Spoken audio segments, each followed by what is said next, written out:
Good morning, everyone. This is Ryan Howe with Summit Business Guides. I am a business coach who helps businesses grow faster than I ever thought possible. This is Small Business News, where I cover the information that I share with my clients throughout each day as I go through and I research, get up early to get them that information. And then I want to be able to pass it on to you. Today, we got some interesting topics, specifically what I thought was a great article on why managers have difficulties managing. We're going to get into some of the other stuff as well, too. So things I want to, before we get into that, just a quick note about me again. I want to be able to show you this here. Again, this is me. If you're interested about what I do, it's summitbusinessguides.com. Come and see some of the things that I do here, some of my clients, learn a little bit more how I use Pinnacle to help folks, and again, my latest long-form YouTube video as well. So again, learn more about me at summitbusinessguides.com. So let's get into this piece here. So the first bit I want to talk about here is going to be the small business optimism. This just came out this morning. It hits the lowest point since 2012. Who would have thought?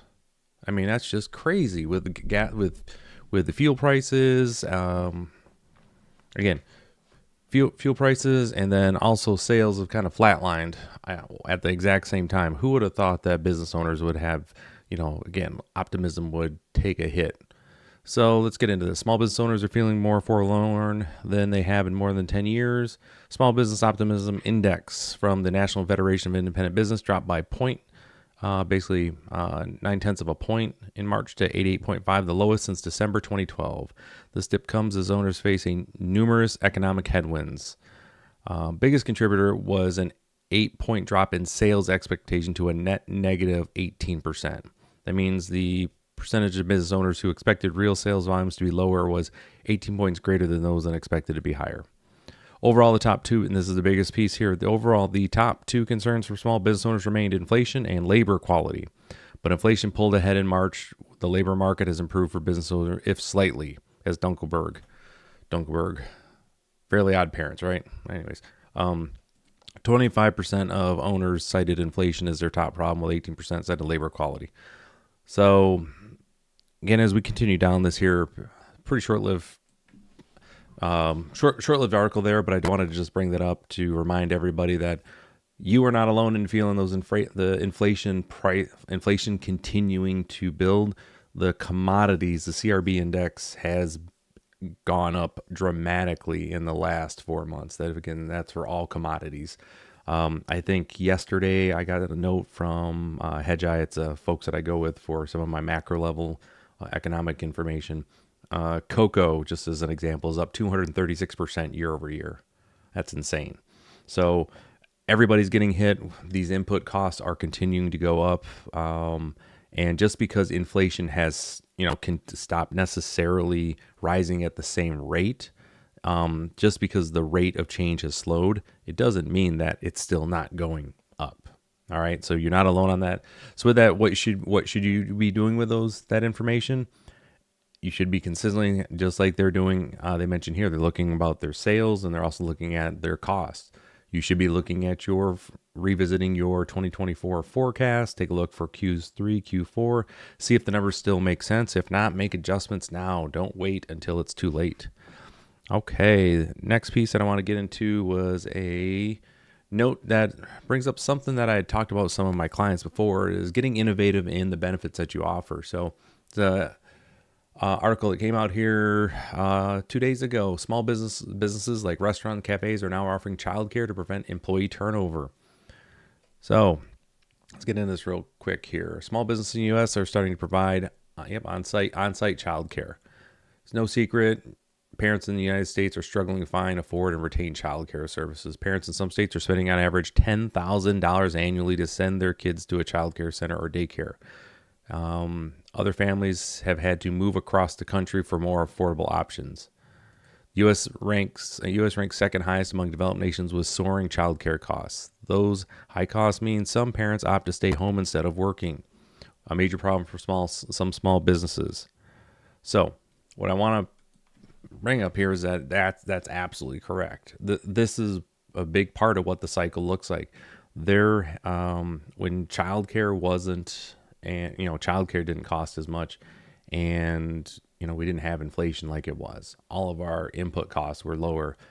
Working having a job and then sending the kids to childcare made economic sense. Now the reality have changed. So not as many people are deciding to say, hey, I don't want to just go take a job I don't want to basically take a job for the right to pay to send my kids for childcare, let alone the fuel costs, the food costs, for lunches, different wardrobe, whatever that looks like. There's people just don't want to spend the money on that now. So they're making what would be rational economic decisions. So in order to incentivize people to come back, they're looking at daycare as an option, or one thing that I have a client that does is they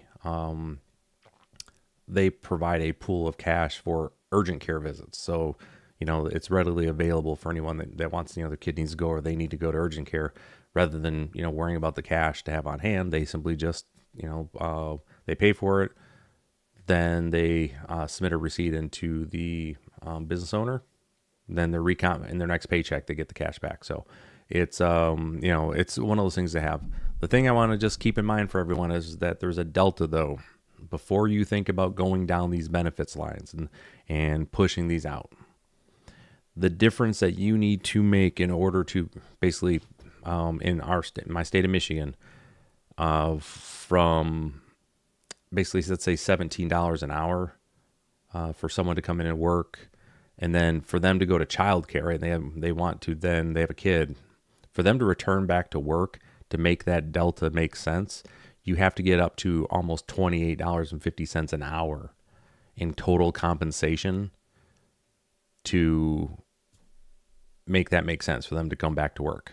Okay, so think about that right there. That is almost a 60% increase that they need to be able to get because they had children.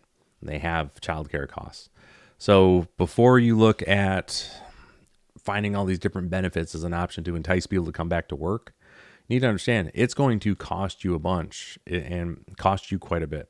So just be wary on that, because once you start offering benefits, when you try to peel them back, we all know that doesn't typically end well for small businesses, right? When they got to make that decision.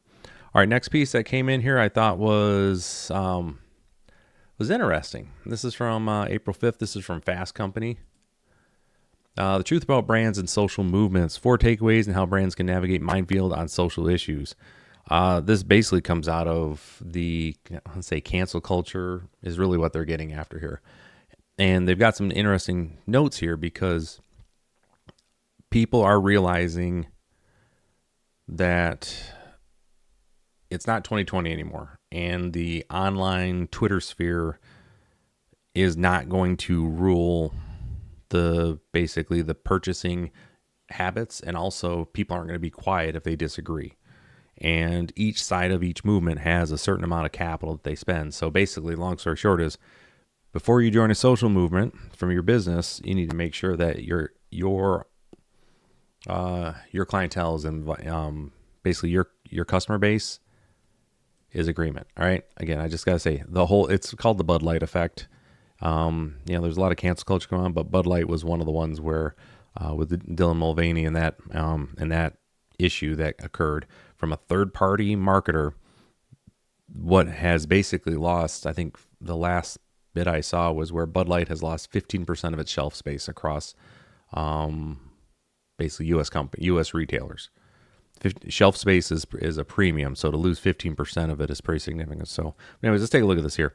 So Mission North's inaugural Brand Expectation Index, a comprehensive survey of 1,000 adults, reveals a significant disconnect between corporate actions on social issues and stakeholder expectations. This divergence presents risks and opportunities for companies striving to navigate internal communications, corporate social responsibility, and public stances on contentious issues. Here are the 4 key takeaways.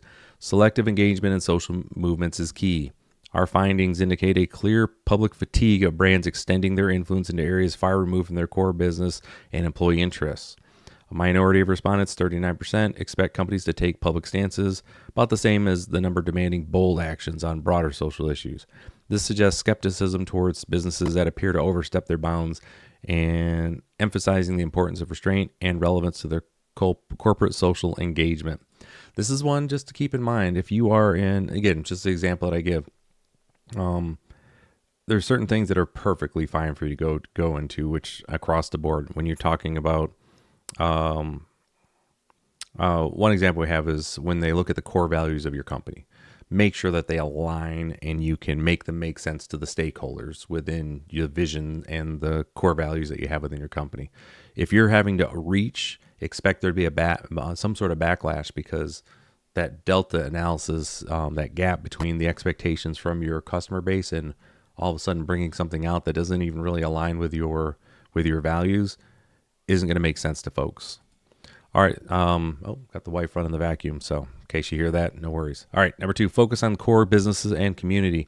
Stakeholders expect companies to prioritize issues directly related to their operations, employees, and local communities. I was just saying a significant majority emphasize the importance of focusing on customer security, privacy, and innovation. Furthermore, there is a strong support for companies to contribute positively to their communities and advance diversity, equity, inclusion policies.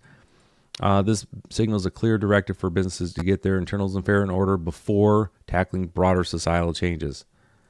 TLDR, make sure that you're donating in your local community if you're a business. You want to have an impact as close to your customers, basically your stakeholders as possible. And that's going to be where your customers live, work, and play. That's going to be where your vendors live, work, and play. And that's where the community as a large exists. Spend your time there first, get that solid, and then branch out from there, as what makes sense.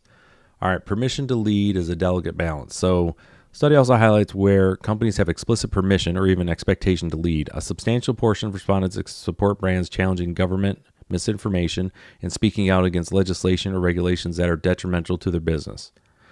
A more assertive Federal Trade Commission election year politics, state-based legislation, and crusading state attorney generals are creating reputation pressure and litigation risk for industries that may have previously escaped this level of scrutiny. These findings underscore the importance of strategic leadership and advocacy in areas that directly impact corporate interests and amid increased regulatory and political polarization.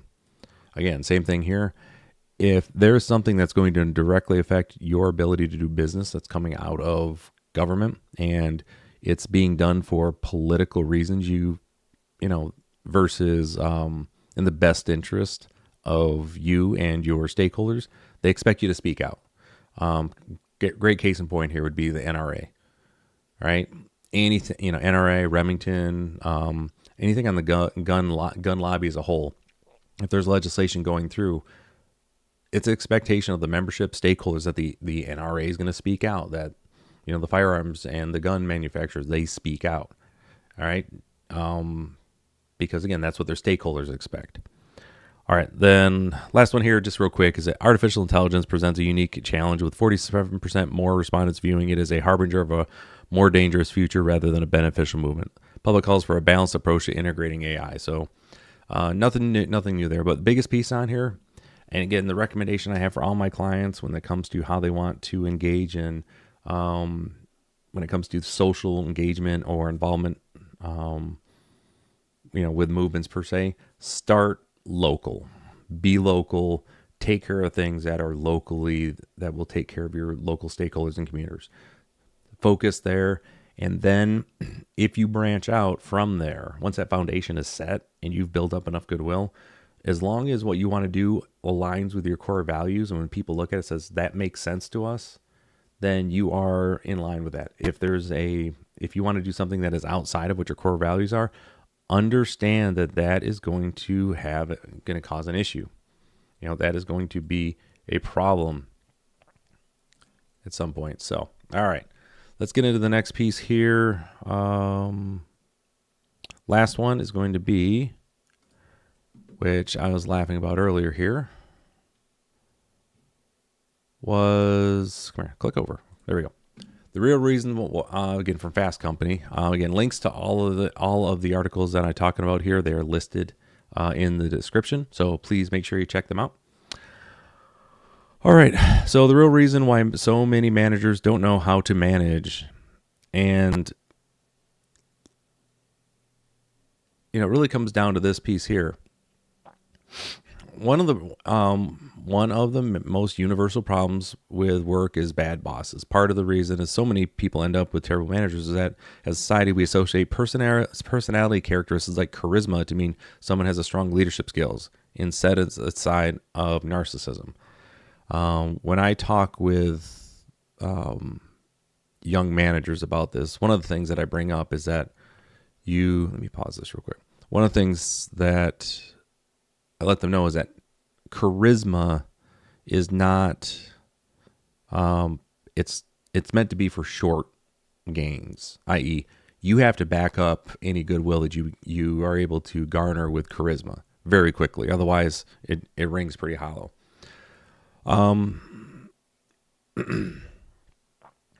So what's so hard about being a manager? The biggest hurdle for new managers is often that they are promoted for the wrong reason. New managers will often be promoted because they've done good work as an individual contributor and there's an open position, or they've been productive, or the company wants to keep them. But as Bosch says, this is Leah Bosch, the founder of the consulting firm Thrive People Strategies. The company often doesn't give new managers enough preparation for how managing people is different from doing an individual contributor role. There are expectations that they're set for the individual, that the individual is just trying to figure out how it all works. So what I would tell you from this, there's a little bit more here when it gets down to this. The big piece I just want you to remember when you're being a manager is that your job is 75% of what you do is relational. It's meant to be where you are having those conversations with people, getting to know them and understanding what they need as far as to do their work. Clarification on what the expected outcome is supposed to be. That's the vast majority of what management is. It's just managing the folks, because leadership is responsible to organize, train, and equip their folks. Like that's what they do. And as a manager, as long as you are taking care of those three things, that frees you up for that 25% where your technical expertise in whatever field you're in comes into play and is very important. And that's where one of the largest issues that come in with management. Okay. So talk about there, how to help managers improve. The biggest piece is what I would come back to is training. When I was in the United States Air Force, I think my first leadership class was when I was 19. And then it was like every 18 months after that, I was in some sort of formal training, leadership training, management training, constantly learning how to be better at my work. So if you want to help your managers become better, find ways to get them training before they are managers. You should be, as if you are currently in management and you're in leadership, you should be reaching down and working with those individuals that you think have the capacity to be in some sort of leadership position at an early age. Give them an opportunity to, run things, show them how to talk with people and interact with them to be better at what they do. Just because they're a good technician does not mean that they're going to be good at it as a manager. And I think we all know that. So with that, that's all I have for you today on Small Business News. If you liked what you saw here, obviously give me a like, hit a subscribe. I'm back here every day between 7, 8 o'clock is normally when I'll start. Again, depending on what I'm working with my clients and kind of where we're at. So with that, I will see you tomorrow. Take care.